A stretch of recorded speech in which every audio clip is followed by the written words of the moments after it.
Hello everybody, this is Peter the Rock. I'm in Wendover and I'm going to have a look at the end of the Wendover arm of the Grand Union Canal.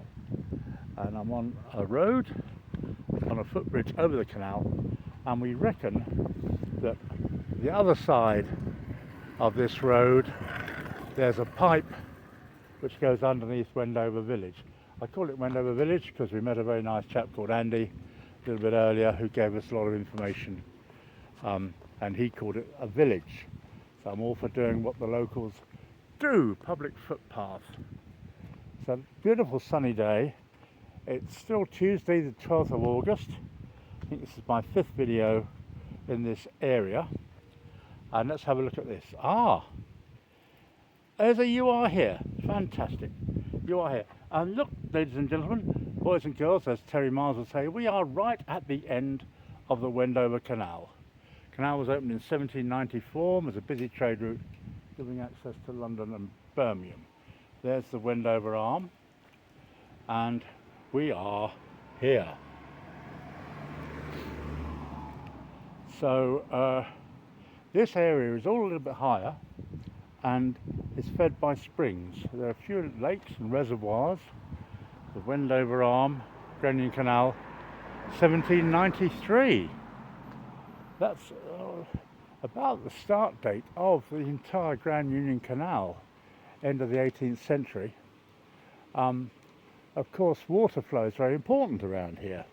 As I say, lots of springs help, little reservoirs, and there's a chalk stream I filmed earlier by the Heron Path, and almost certainly feeds into this waterway here, which is the official end and beginning of the Wendover arm of the Grand Union Canal. It's not really a canal here, it's more of a stream, but you get the idea. Quite beautiful and quite amazing, really, to be actually at the end of a canal. Andy, the chap I met by St Mary's Church, gave me lots of information about how HS2 is affecting things like the water table. In fact, it apparently does cut through one part of it. So he is in a group which try to mitigate the effects of HS2, birds gone up in the tree, by hoping to lessen the impact of the HS2 works on the water table and the waterworks. Water is very important around here. We're high up. Water feeds into this canal, and this canal feeds into the Grand Union Canal, as does the Aylesbury Canal further north. And of course, if you don't get water feeding into the canal and you're at a high point of the canal will dry up. I'm not going to go very far. I think my friend Steve's just gone on round the corner. I might go as far as that. But this gives you an idea about what the beginning and end of a canal looks like. Wendover is a beautiful village, lots of very pretty houses and pubs in the centre, and on a day like today, who could wish to be anywhere else? Certainly not me. And here we have 2 swans and a cygnet.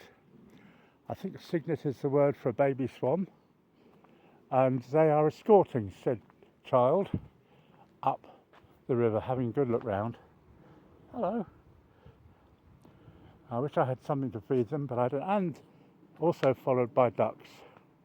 Now they're not demanding, so it must be quite rare for anyone to come along here, and even rarer for them to provide any food. The blackberries aren't quite ripe yet. They were in a different part of the Wendover area. There are lots of ducks going up here. Being a chalk stream, the water is pretty pure, and of course it's fed by springs, which makes it even purer.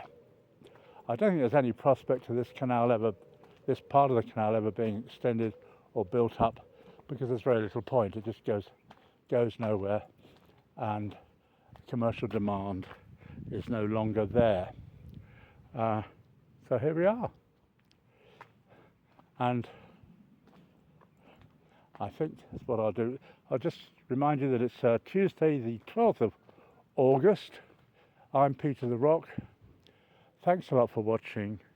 Here I am at the beginning and end of the Wendover arm of the Grand Union Canal, and all my feathered friends are following me.